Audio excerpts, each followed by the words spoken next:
team deserves to win. I guess we are all slightly biased as coaches, and we definitely look at our side of the elephant. It's probably difficult to look from the other side of the elephant unless you are on top of it. I felt we performed well, and I felt that we were clearly on top first half. We definitely got momentum, had the better opportunities, probably should have scored. I thought second half were more even. They were a bit more on the ball. I thought throughout the game we defended very well.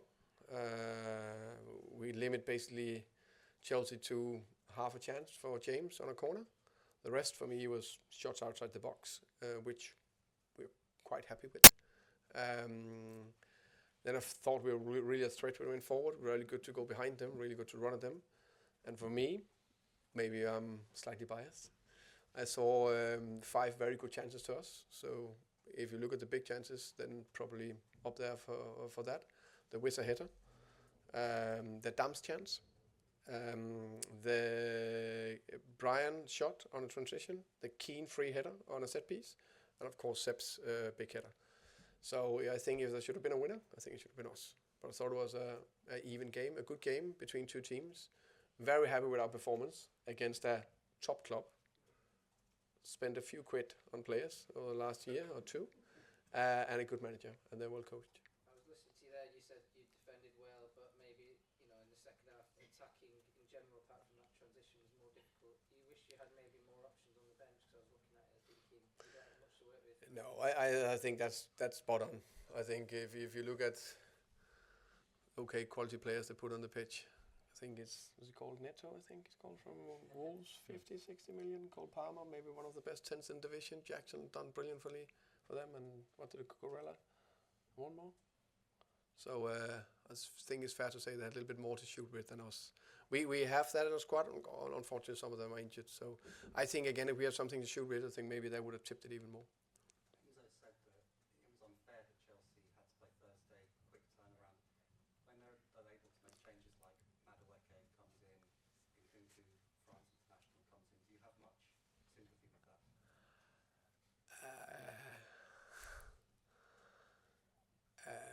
I think that must be his opinion. It's football. I know there's many games and a big program, but I can just look for our perspective. We try to deal with it when we have short turnarounds.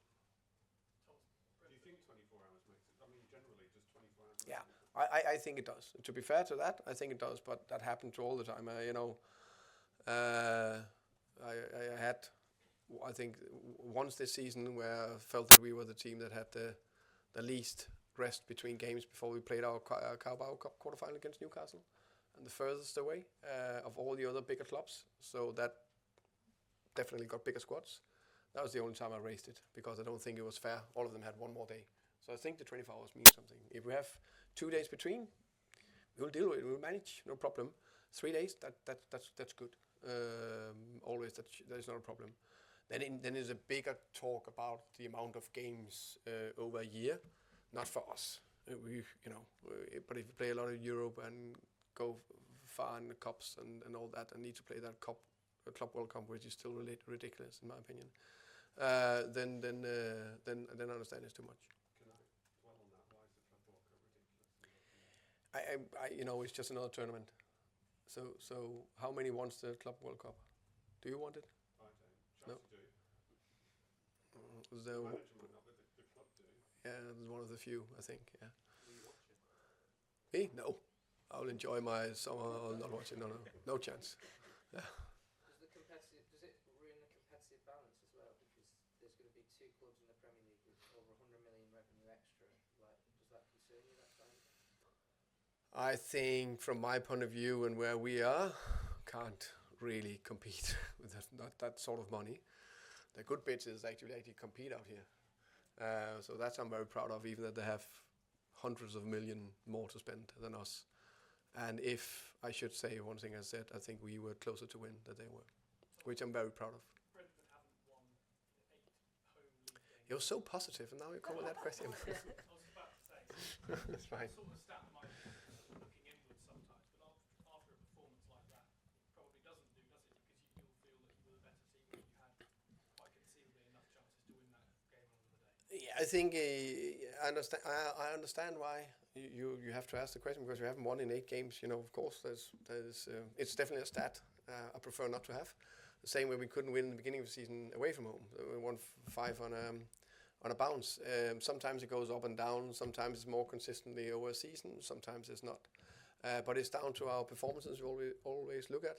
And I think we've been really consistent performance throughout this season. We just played 2 good games against 2 good teams, Newcastle and Chelsea. Everybody expect to fight for Champions League spot. Both games should easily have won.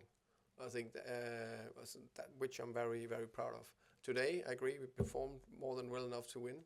Same against Everton, same against Tottenham. Can't remember the other games we just played there. But so it's just games that we couldn't edge. With Seth Vandenberg and Nathan Collins, obviously they've come back in as a centre-back partnership. How good was it to sort of be able to have them 2 playing together at the centre of the defence together?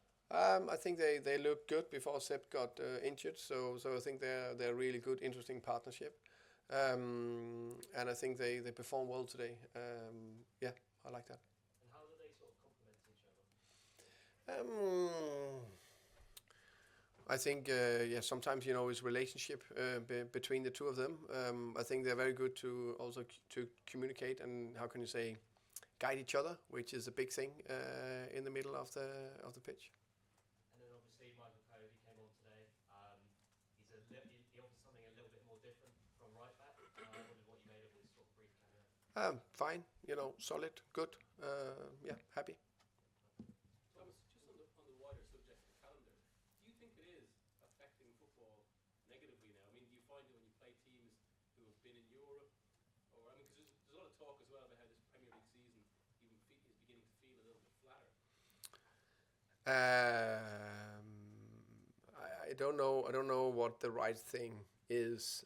What is the perfect calendar? But the intensity in football goes up. Premier League, European football, and there's no doubt there is a limit to how good you can perform, or at what intensity you can keep performing at over a year. That will affect performances. That will affect players. That will give more injuries. Do we need bigger squads then, or not? Or do we need to find a better calendar? I don't know. One thing for sure, we can't keep adding. Doesn't work. Thomas, did you feel a bit kind of disrespected that Chelsea left out Palmer and Jackson today? No, I guess they got their reasons. Yeah. Did you look at the team sheet and think, oh, what's in the derby? No, I think Nkunku is a very good player. Jusper Hall is a very good player. They played then James and Gusto instead of Cucurella. Tosin, it's just a strong squad. I think it fit with what we talked about. There's a lot of games. You need to try to balance your team. I guess that I haven't asked Enzo, but I guess that's why I try to do. Okay. Thank you, everybody. Thanks, guys. Thank you. you.